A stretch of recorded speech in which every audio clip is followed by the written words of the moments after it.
Welcome to today's episode of Rogue Ramen Randoms, and sadly the last episode of the Ramen Week. I know the videos this week have been extremely poor in quality compared to what I usually put out. However, I promised that I'd get you guys 5 videos this week, and 5 videos they are. Here's video number 5, and today we're going to be talking about the Annie Chun's Korean-style sweet chili ramen. Now, if you've been keeping up to date with the Ramen Week, you know that we did an Annie Chun's Wednesday. We reviewed the Annie Chun's Thai peanut flavor, and that was pretty good, surprisingly. However, the flavor wasn't good enough to warrant paying $3 for this small bowl. So, will this taste good enough to warrant paying $3 for this small bowl? Well, there's only one way to find out. Let's head over to the kitchen and cook this. So I'm actually going to go ahead and basically skip through almost all of the instructions for this, and if you're wondering why I'm skipping through the instructions on the Annie Chun ramen, but not the other ramens, well, it's for a couple reasons. The first reason is that I've already done an Annie Chun's this week, and you may be asking, well, why didn't you skip the Simply Asia?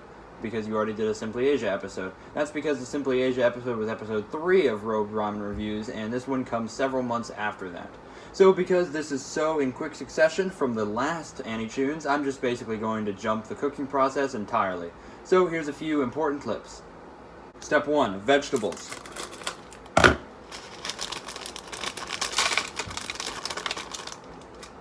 In the bowl. Step 2, 1/4 cup of water in the bowl. Step 3, noodles on the water, on the vegetables, in the bowl. Step 4, lid on the bowl.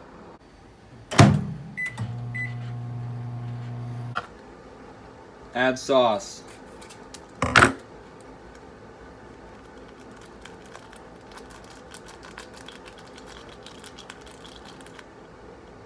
Then stir.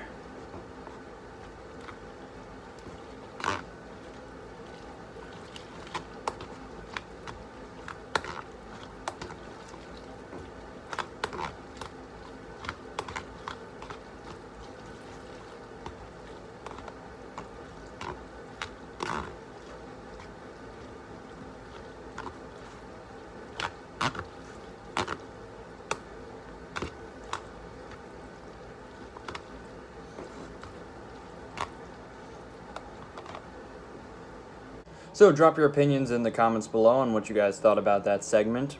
It wasn't really too particularly different from how I usually do cooking. It was just kind of chop, chop, chop, chop instead of, drawn out chopped segments. And we're going to eat it now. If it seems like I'm on a rush, it's because I definitely am. Not only do I have to get this video out tonight, but I also had numerous other plans that I made that I didn't account for when I planned out this whole Ramen Week thing. So that's entirely on me, but it doesn't mean that I don't have to rush through this, so we're going to rush through this. Let's eat.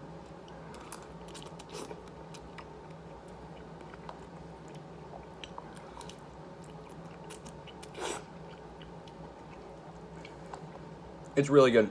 I like it. Oh, that's fantastic. The spicy flavor, so good.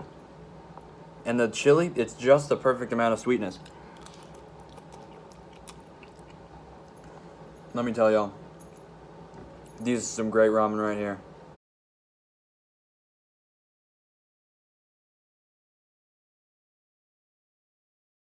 So I downed this ramen very quickly. I'm not sure if it was that I just hadn't eaten dinner yet, or if it was a fantastic flavor, but I think it was a mix of a great ramen and me literally being starving that made me whale this thing down. And let me tell you, I'm glad I did. You know what? I wouldn't eat this any other way. It's absolutely fantastic. The spiciness is the main element here, obviously, but the sweetness of the sweet chili actually is noticeable here. A lot of times with sweet chili sauces, you get sweet chili sauces or sweet chili sauces, and there's a standout flavor, I suppose. But here, it was a perfect balance. It's exactly what you needed. Not too much sweet, not too much spice, exactly the hint of sweetness it needed to become a great flavor. But I'm not going to explain too much more of my opinion outside of the final verdict, so let's drink some milk and head to the final verdict. Let's grab our milk glass from the cupboard. And our milk from the fridge. Oh. We're out of milk.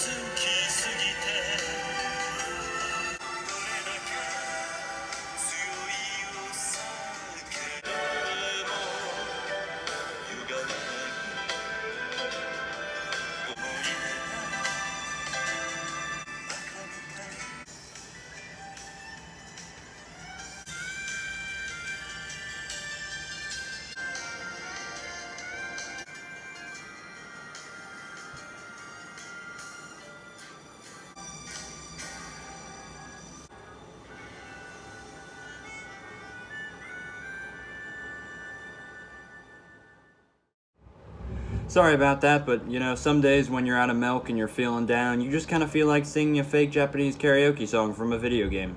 It's not my fault.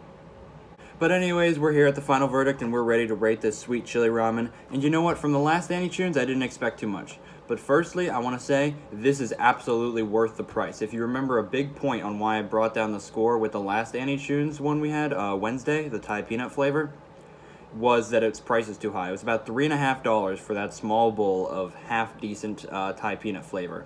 However, I firmly believe that this is absolutely worth every cent you're paying with this. This is a fantastic flavor, texture, everything about these noodles is borderline perfect. Now, I do say borderline perfect. There are a few flaws. Of course, the main flaw, again, as usual, is the smallness of the bowl. This is a pretty small portion size for $3.50. Still, I think it's worth it, but if you're paying $3.50, usually you'd expect to get a little bit more. And though the flavor was really, really good and probably the best that you can make a sweet chili isn't really my favorite flavor. I like it to be 100% spicy. But that doesn't mean the sweet chili is a bad flavor. This was a great sweet chili flavor. So I'm going to give this a 7.5 out of 10. Which puts it in second place for the highest rated ramen we've ever had on the show. Second only to the Jin ramen, which we had in the first episode of the Ramen Box. So that's it for the ramen week. You know what? This week was a good experience. It gave me some things that I need to learn if I want to do this stuff more often, like how I need to constantly put out videos. I honed my editing skills a lot more. And in this last video specifically, I tried out a couple new things, including the time-lapse between eating the ramen and the talking points. Let me know how you like that down below. The ultra-fast instructions, where I didn't really read out anything or show the steps. I just kind of did step 1, bam, step 2, bam. And of course, I've been dancing around throwing in humor in these episodes for a long time, but there you go. So, say hi to the cats for me, and bye-bye.